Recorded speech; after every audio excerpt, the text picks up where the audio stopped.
Baliva. Thank you, Kevin. Welcome back, buddy. We get ready for the pregame show down here in front of the Chiefs dugout. I'm Nathan Baliva. I'm joined by Paul DeJong, who was our Pekin Insurance Beyond the Expected Player of the game last night, and a big three-run homer for you, and that had to feel good. Whenever you put the team on top with one swing, the way this team's been going, you kind of know somebody's going to come through with a big hit. Last night it was you in the fifth inning. Walk me through that, down by a couple of runs and two guys on the fifth.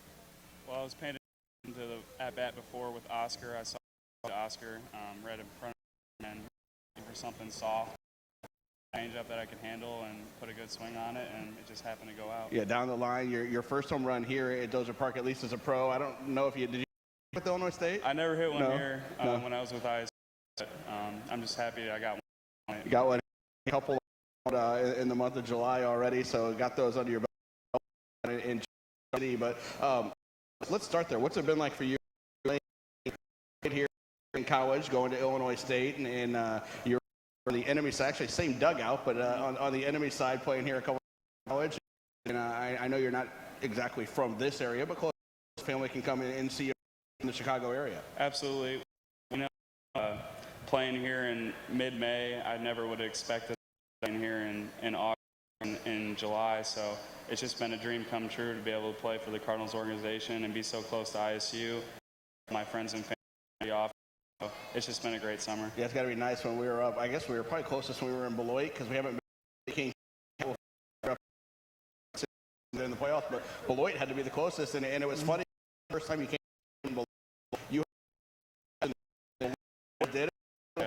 Yeah. Was down there to watch. Yeah, to have some teammates to use their tickets, because I've been having a lot of people come out to these games, and it's a little over an hour from my house in Beloit, but I got family that are going to come to the Kane County series, so I'm looking forward to that too. Yeah, that's got to be a pretty cool feeling to have. And the way this team's played, you and Harrison joined us on July 7th from different spots. He came from State College, you came from Johnson City. Well, you guys met on the way here, right? And, yeah, I think we met in the O'Hare Airport right before we jumped over to Peoria. And both early draftees this year, and we were struggling a little bit when you guys got here. Had just won the night before to end, I think, a 4-game losing streak, but we're 3-7 at the time, and now in the second half, 33-18. So you do the math, and that's a whole lot of wins since you guys got here. Obviously, we've had some other guys jump in. Brian O'Keefe's been great. Some of the pitchers that have come in as well.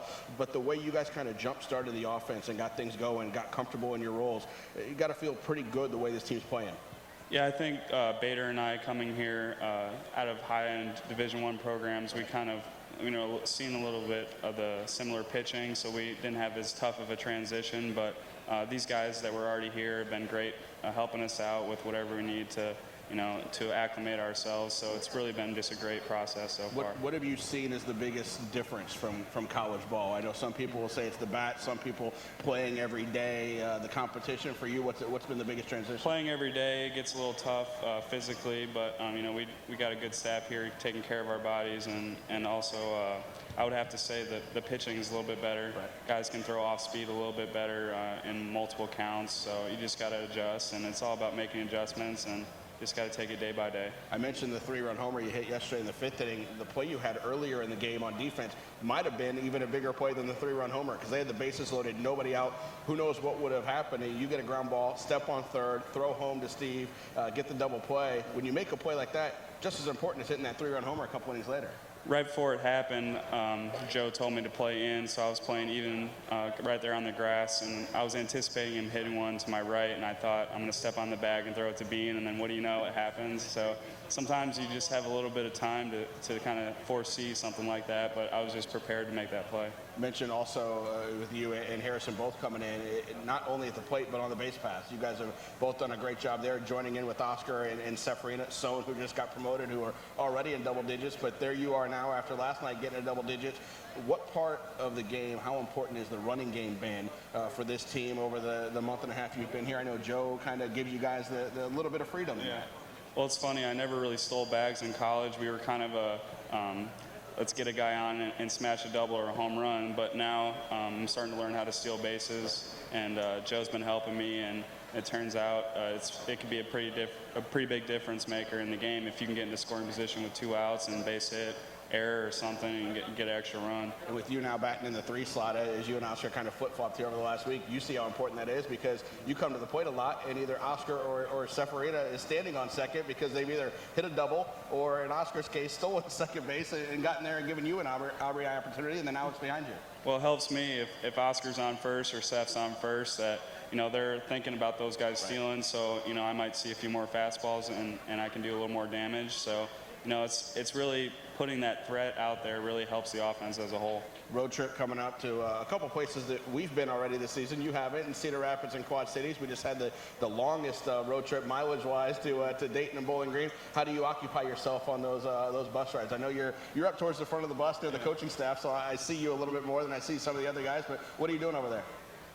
Usually just listening to music, but lately we've been playing some cards in the back.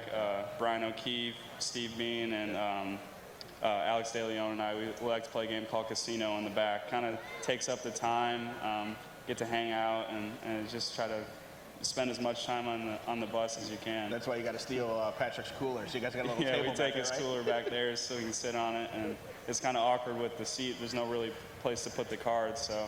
Yeah, you got that covered. I saw you guys walking there. Hey, can we borrow your cooler? Yeah. I forgot. They're back there playing something. Got something going on with that. The way this team's been playing lately, we got a team coming in here in Wisconsin that you saw once up there on the road. When you see a team a second and third time, see a pitcher second or third time, how do you handle that? You take notes, you keep it all mental, you talk to Joe Bell. How do you handle that? Combination of all those, actually. We talk to each other in the dugout about what we're seeing, how they're pitching us. Also, we talk to Joe Bell, see what he sees from us, but also past experience, remembering what the guy did before, and odds are he's going to probably try to come at you the same way if he has some success. So really just about talking and kind of communicating with each other to figure out what we can do to have some success. Yeah, big communication with these guys. I know when we just saw Dayton and Bowling Green, we hadn't seen any of those guys. So we got 6 brand new pitchers. It was like, all right, well, let's go see what we can do. It worked out well in Dayton and there, and now we got these guys again. So, and I know some of your teammates have seen these guys. I mean, we saw them so much in April and May while you were playing college ball. We got a lot of these guys. Well, great job last night defensively and offensively. Congratulations on the game-winning home run, and good luck out there tonight. Great, thank you. All right, Paul DeJong, our Pekin Insurance Beyond the Expected Player of the Game from last night. The Chiefs got the sweep of the Beloit Snappers with the 5-3 win here yesterday, now ready to take on Wisconsin. TimberRattlers actually haven't been here to Peoria since April 20th. We played a 3-game series against them here all the way back in April, won 2 out of 3, but they've only got 2 trips to Peoria this year. We've been up there and played 9 times already in Appleton. Season series is even 6-6 with these 3 games left. Tomorrow is a 6:30 ball game as we will take on Wisconsin once again and have a big fireworks show tomorrow as we celebrate the grand opening of Hy-Vee out at the shops at Grand Prairie. We'll have the 3 times the size fireworks show coming up here tomorrow night. Looking forward to that. And then on Sunday, we've got a 5 o'clock start. We've got gates opening at 4. You can play catch on the field at 4 o'clock. First 1,000 fans through the gates will get an Alex DeLeon player poster,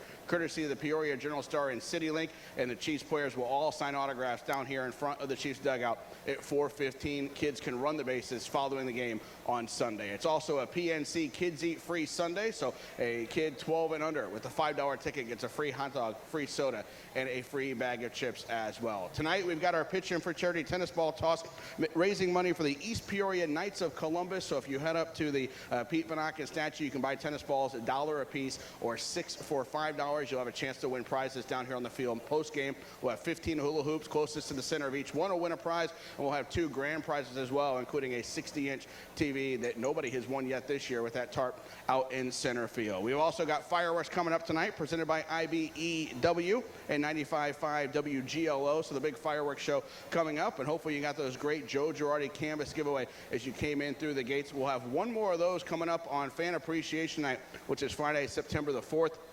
That'll be a Dozer Park canvas giveaway, so you can complete the set with that giveaway coming up into Fridays. Tonight, sit back, relax, be loud, cheer the Chiefs on, going for another win here over Wisconsin and get a victory closer to clinching up a playoff spot. Have a lot of fun with Katie and her crew, and Homer as well as he comes out in the first inning. Sit back, relax. Thanks for spending your Friday with us here at Dozer Park.